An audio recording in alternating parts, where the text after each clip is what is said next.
The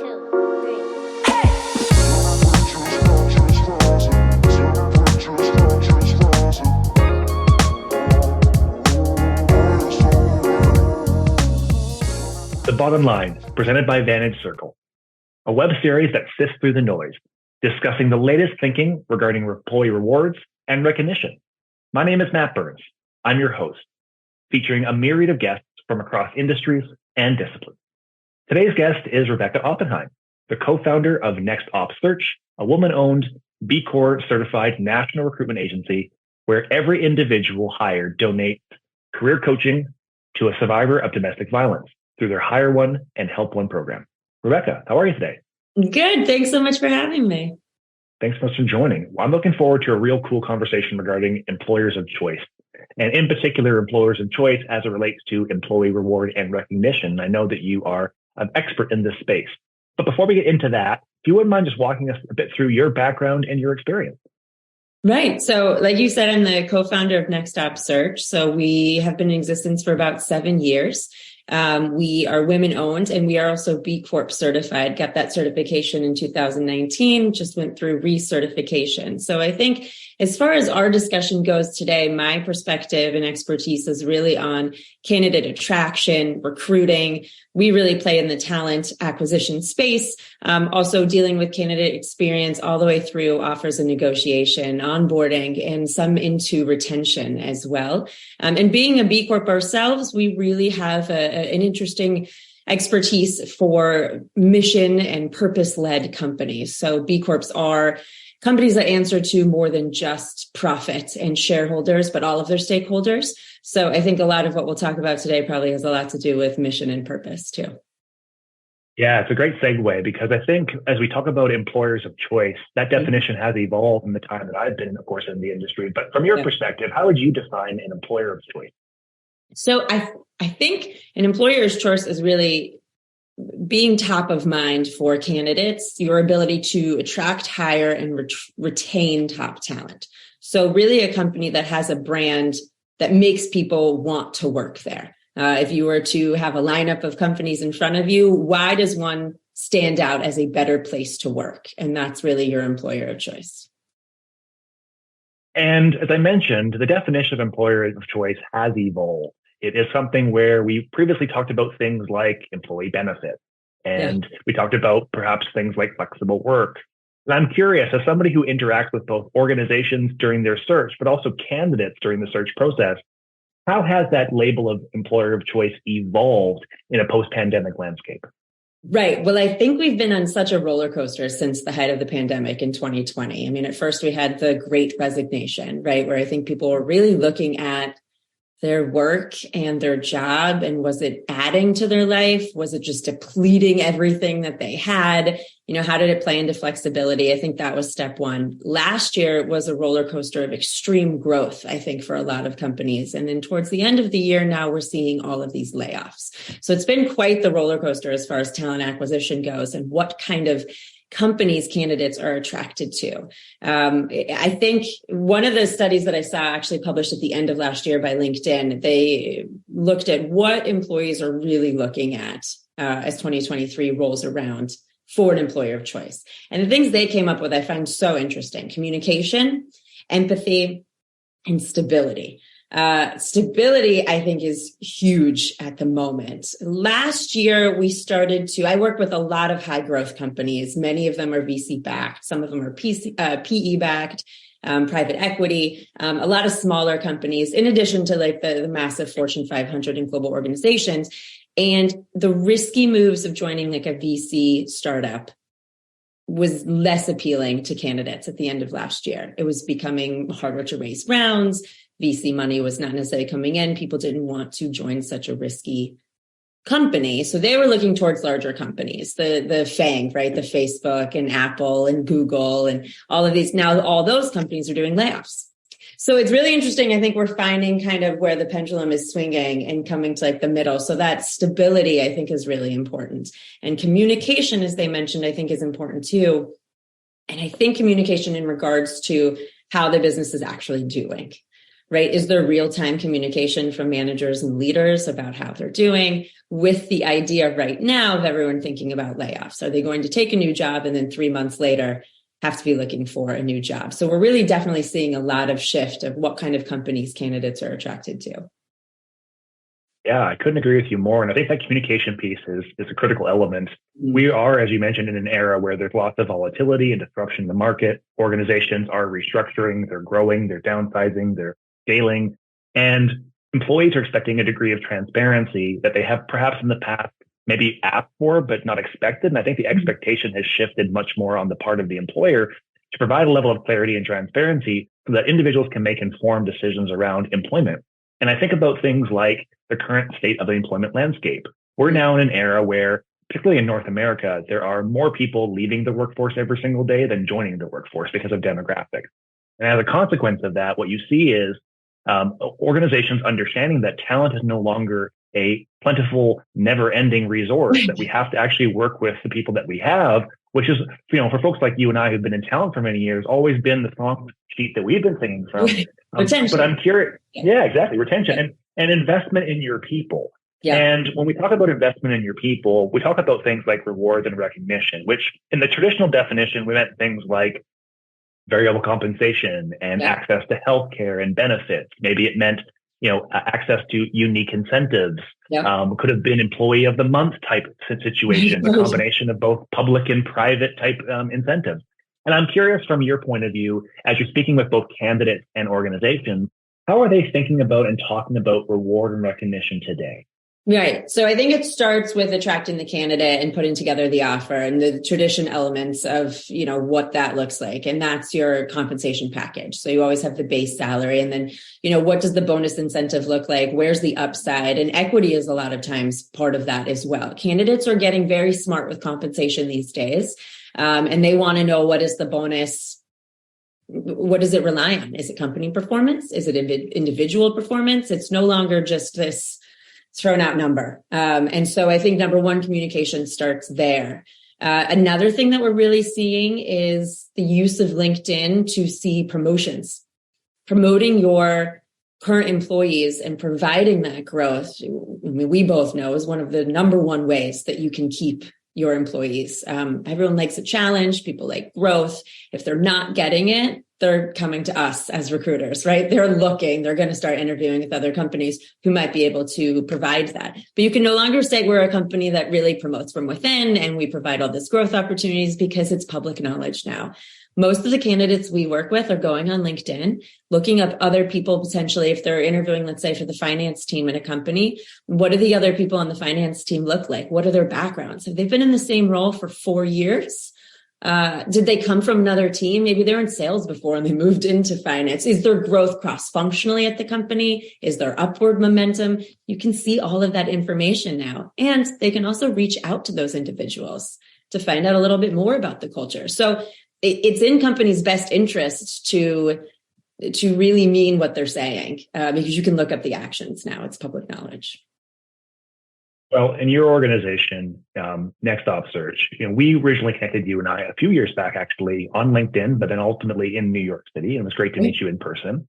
And I was always drawn to your story of hire one, help one. And I think we're in an era now where we as a society expect that organizations are going to take some of the load when it comes to addressing some of the social issues that affect all of us. And you specifically targeted supporting survivors of domestic violence. I wouldn't mind if you wouldn't spend a few minutes talking a bit about that, the motivation behind it, and how perhaps you use that program to create an employer of choice type brand for your organization. Absolutely. I normally get to talk about other companies. I'm thrilled to be able to talk about mine. When my co-founder and I started nextOPP Search, we knew from the very beginning we wanted to build giving back into the DNA of our company. So whereas it's wonderful to be able to donate proceeds or write a donation check every year, we really wanted to be able to scale the company alongside our mission and have them grow together. And we really were passionate about empowering women as well. So as we dove into domestic violence, we were actually shocked to find out that 99% of domestic violence cases involve financial abuse. And I think we just normally think of domestic violence, unfortunately, just the emotional and physical abuse that someone goes through. But the financial abuse is truly crippling. And it prevents people from leaving. About 74% of survivors stay in the relationship longer because of financial concerns. And the average time a person returns to an abusive relationship is 7 times. So it's really staggering. So as recruiters, we realize we have this unique skill set to help people gain meaningful employment that can bring them towards financial independence. So it's really a way for survivors to help build their future. And we work with nonprofits. So we're not just doing this on our own because we're just a tiny piece of a very complicated and complex puzzle of overcoming domestic violence and leaving the situation. So we work with crisis centers and nonprofits, Sanctuary for Families in New York. We work with Domestic Violence Crisis Center in Connecticut. We're down in Charleston where our headquarters are as well. And we provide career services. So one-on-one coaching for resume help and interviews and, how can we put together a job search strategy? But then we also do, thankfully, because of COVID and the use of Zoom and being virtual, we do career days and we do all these workshops as well to help the survivors, learn these skills and build up their self-worth and really either attain a job that they're looking for, go through the interview process, kind of you name it. Having this mission is so important to us. And like you said, it's a win-win. We're out there doing the work that we're passionate about. At the same time, we're bringing in employees that are passionate about it as well. Becoming a B Corp, honestly, was so eye-opening to the amazing companies out there that are making a lot of money and focused on profits, and at the same time, solving these really sticky, complex social and environmental issues. And in regards to kind of what we're talking about today, that's what employees, I think, are looking at. Number one, the B Corps that we recruit for, they have a wonderful brand. Employees want to work for a B Corp. Speaking about putting kind of your actions, I think, more than just your words, you cannot become a B Corp without going through an extremely exhaustive certification process. I've taken my company through it twice, and there's no way of getting around it. They look at your benefits, how you treat employees, living wage. They look at your environmental policies. If you have a give back, you name it, it's being looked at under a microscope. So it really is the stamp of approval for people who want to work for mission-driven companies to go look for B Corps.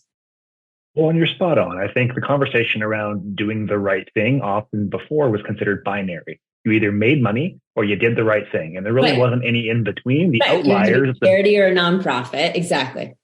Correct. You're a Ben and Jerry's, you're a Patagonia, or you're like every other company. You're saying it in your public earnings statements, in your annual reports. But the fact of the matter is, you're probably just putting it in those documents and not really tangibly doing a lot. You mentioned a robust certification process with B Corp. And you mentioned specifically that arduous path to get recertified. I'm curious, from a benefits perspective, what are some of the things that came up in that review that stand out for you? Well, it's a learning experience, number one, and I'm thrilled that we did it when we started the company because it gives you all these benchmarks and goals as you continue to build the company that you're aiming for. So there's always room for improvement. But yes, like you mentioned, right? Benefits. What is being offered? Is it comprehensive? All of that gets looked into. All of your employees, we're a remote organization, so we have employees throughout the country. It specifically looks at the living wage for families in those locations and checks it against what you're paying them. So it's very specific in how it looks at. And so you imagine if you're a company with, hundreds of employees, it can be an arduous process. Danone North America is one of the largest B Corps in the US, and they have an entire B Corp team in order to make sure that they're reaching these benchmarks, that they are improving every year. You can get audited. You have to recertify every 3 years. It's not an easy stamp to put on your website or on your product. No, and it requires a degree of authenticity that, to your point, is critical today for candidates. And as you're speaking with candidates in the market, as they look for that sense of ownership, whether it's through equity, whether it's through working for an organization that's giving back, I'm certain that employees are looking at employment differently. I mean, I'm probably one of the oldest millennials on the planet. I was born right at the precipice of Gen X and millennial, and I kind of feel like I have one foot in each of the camps. But I've always had that strong drive for doing work that makes a real difference. And even within my work, if I didn't work for an organization that was a B Corp certified company, I made sure that the role that I had could make a difference in the lives of other people, which is why human resources was a big draw for me. For individuals that are considering B Corp status, but may be in organizations that presently are on the path to that or have to consider it, how would you counsel organizations or their leaders to begin the process around B Corp certification? Sure. So, I think in a broader sense, it is very specific to get your B Corp. And we work with many companies that are not planning to get it or are unable to meet those requirements, that are still amazing companies to work for. The number one thing we mention to companies is we have to be able to tap into some kind of mission, whether it's in the job description, like you said, you're in human resources. So that's really human driven and mission driven. Or if it's in the company itself, like what is the solution that they're providing? How is that impacting? These are things that you need to communicate up front and then continue through your culture and make sure that that's something that you're communicating on a regular basis, because that's what individuals are connecting to. Yes, we all want to get paid for our work. We need those paychecks. It's not charity. But we're looking now in a post-pandemic world, or is it post-pandemic? But we're looking now for something a little bit more. So if the companies who can tap into that, who can communicate that clearly and consistently, it must be consistent, they're winning. They're going to win. Unemployment rates are still at all-time low, even with all of these layoffs. So there still really is a war for talent. One thing that I find super interesting is even with all these layoffs, I would say about 90% of the candidates that we work with, even when they say that they're passive and that they're happy where they are, they're interviewing with multiple companies. So you're kind of always in comparison with other offers and other companies. It's a different landscape. Yeah, the age of loyalty, both from the employer side and the employee side, has definitely shifted.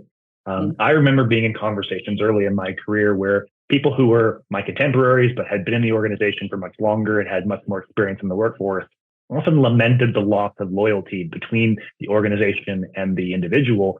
Now, granted, I've seen erosion on both sides of that equation. Organizations through the 80s and 90s and 2000s, whether it was 2008, whether it was .com loss, whether it's been various recessions throughout the course of time, organizations have had to make tough decisions and reduce the size of their workforce, restructure their workforce to meet present day demands for customers. And that's had a consequence for individuals. And employees, beginning primarily with the millennial generation, have really taken a career focus, a business focus to their career searches, as it were. They think of their careers as the aggregate of experiences and trying to build a bit of a portfolio so that when they're in the market, they appeal to organizations across broad senses. When it comes to your thoughts around talent mobility, talent succession, talent development, what are some of the things that you're advising organizations to think about in an effort to keep people engaged, to give them those opportunities for progression and succession? Yeah, well, I think something that is really interesting right now is recruiters at companies, right? One of the fastest growing function in companies over the last year was talent acquisition. And one of the fastest shrinking sections at companies right now is talent acquisition. So these layoffs that we're seeing are really happening on the recruiting teams as companies either are doing layoffs or slowing their hiring.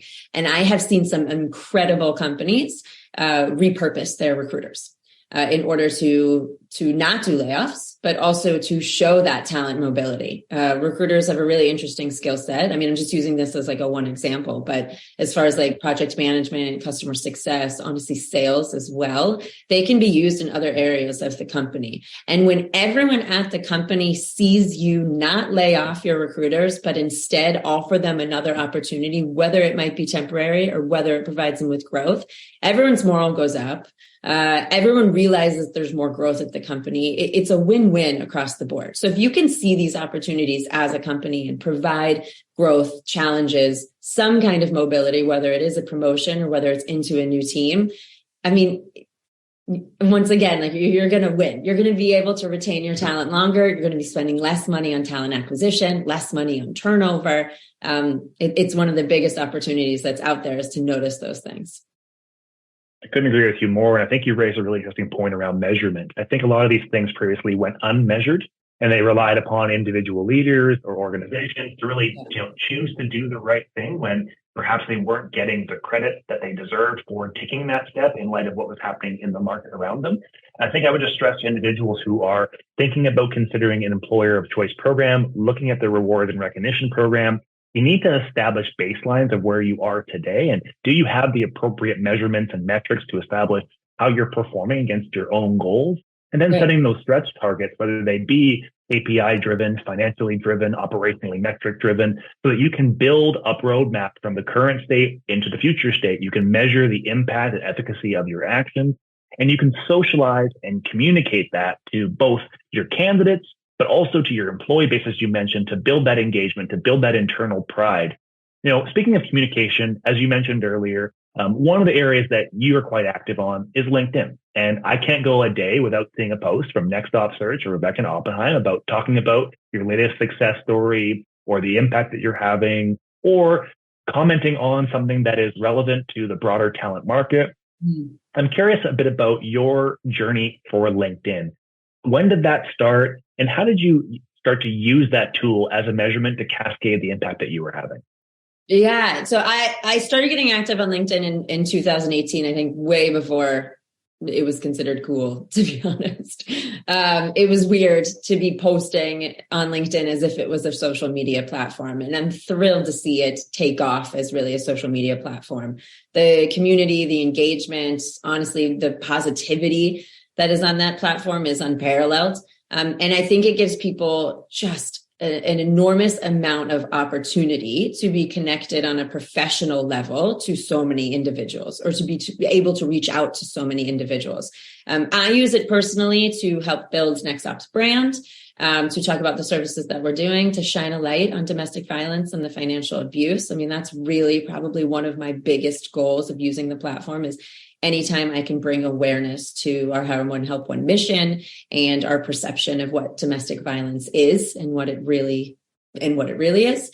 And I advise other people to get involved as well. There's the saying that you really you start looking and networking when you need it. And the goal is to be doing it when you don't need it. So then if you're let go from your job and then you suddenly need to reach out to a lot of people, you've actually already formed those relationships. And LinkedIn does make it easy in the sense that your feed, unlike so many other social media platforms, is an extension of the people that you follow. So if someone that you're connected to likes something else or comments on something else, it's in your feed. LinkedIn is also guessing what they think you're going to like based on what you've liked previously, but it's not your connection. So it really can open up your eye. There's so much learning. There's so much professional development if you really kind of take the reins of it. And like you said, you see my comments and my posts, and it's a great way to stay top of mind for individuals without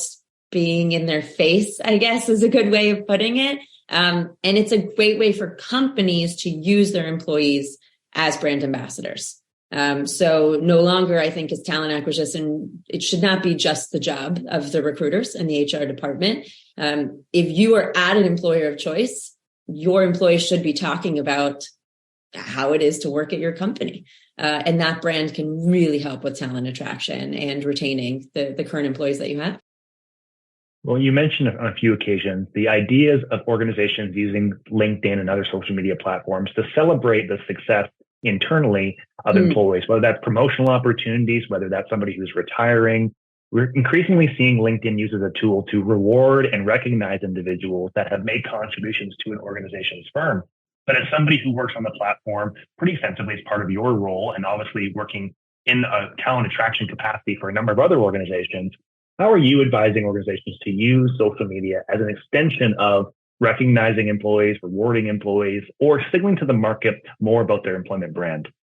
I mean, I think there are very little cons with that. If you have a consistent employee recognition program at your company, then you should absolutely be taking it to LinkedIn. I can't really think of anything negative that would come of that. You are allowing other people outside of your organization to now see how you're behaving. Any comments that come onto that post from different employees, I mean, those are the types of companies people want to work at. I think at the basis of everything, people want to work at a company where they feel heard and valued.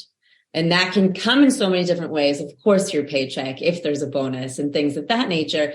But there are a lot of other ways to make people feel heard and valued. And when you can put it on a public platform like LinkedIn, where let's say I worked at a company and someone wanted to give me recognition for an achievement I just had, they posted it on LinkedIn. Now, all of my connections are going to see that. So it boosts me in my network as well, while still attracting people to the company and how they recognize, the good things at the company. So it's really a win-win, I think.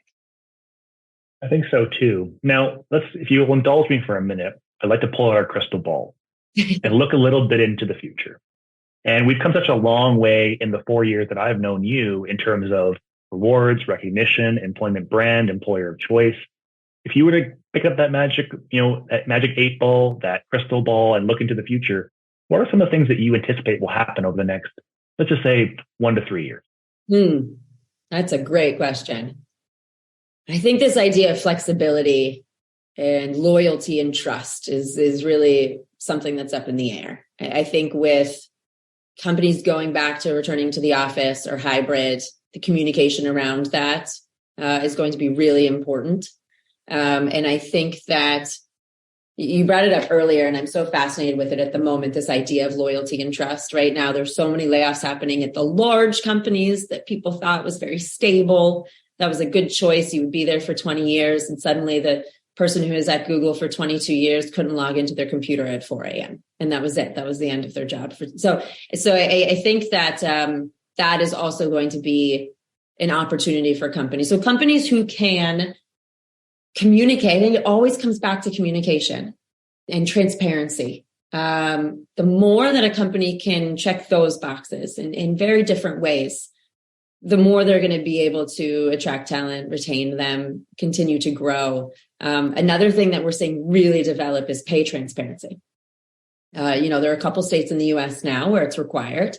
And I think in the next 2 to 3 years, we're going to see a lot more states requiring that.